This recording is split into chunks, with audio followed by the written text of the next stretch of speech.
کتنے ہیں جو دیکھتے ہیں؟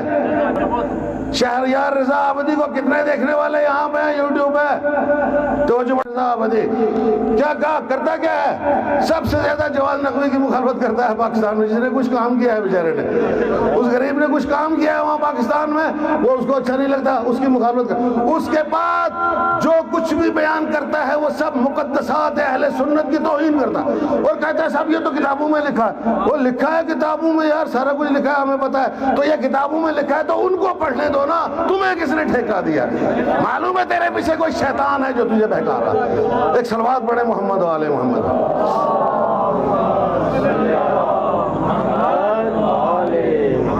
کتابوں میں لکھا تو وہ پڑھیں گے نا بھائی، وہ پڑھتے پڑھتے آ جائیں گے ایک دن راستے کے اوپر۔ تم نے جو تمہاری کتابوں میں لکھا سارا پڑھ لیا ہے؟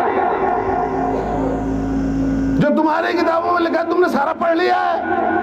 وہ تم اپنی کتابیں پڑھو جو ظاہر سی بات اس کے اوپر عمل کرو۔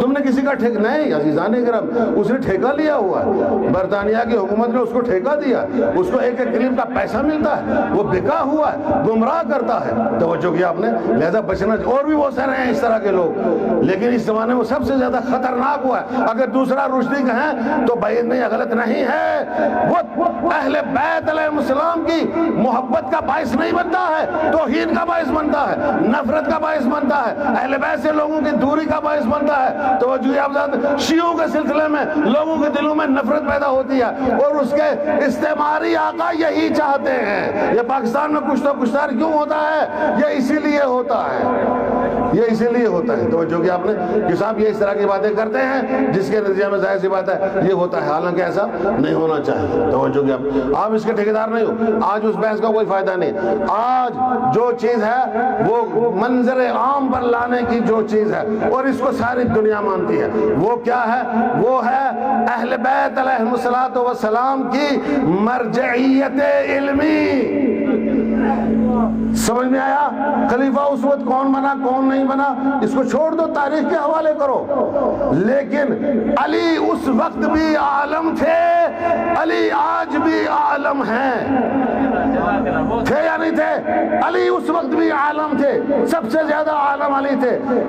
اقضاکم علی، پیغمبر نے فرمایا ہے، اعلمکم علی، پیغمبر نے فرمایا تم سے سب سے زیادہ علم رکھنے والا علی ہے، تم میں سب سے بہترین فیصلے کرنے والا جو ہے وہ علی ہے۔ توجہ کی آپ نے، تم میں سب سے زیادہ میرے نزدیک علی ہے۔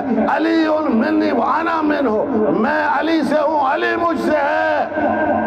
توجہ کی آپ نے، تو علی کو اس انداز میں دنیا میں پہچانوانے کی ضرورت ہے کہ بھائی ہم نہیں اس بات پر بحث کرتے، لیکن یہ چیز قابل قبول ہے، اور ساری دنیا کو اس پلیٹ فارم پر آنا پڑے گا کہ علم میں سب سے زیادہ اگر کوئی ذات ہے رسول اکرم صلی اللہ علیہ وآلہ وسلم کی ذات تو وہ علی ہے، رسول کے بعد علی علم میں سب سے زیادہ ہے، اور جو علم میں سب سے آگے ہوتا ہے تو ظاہر سی بات ہے کہ عمل بھی اسی کی بات پر ہونا چاہیے، اور اگر تم عمل کرو گے تو تمہیں کوئی نہیں روکے گا، لیکن فساد برپا کرو گے تو تم ظاہر سی بات ہے کہ پھر تمہیں روکا جائے گا۔ عمل کرو۔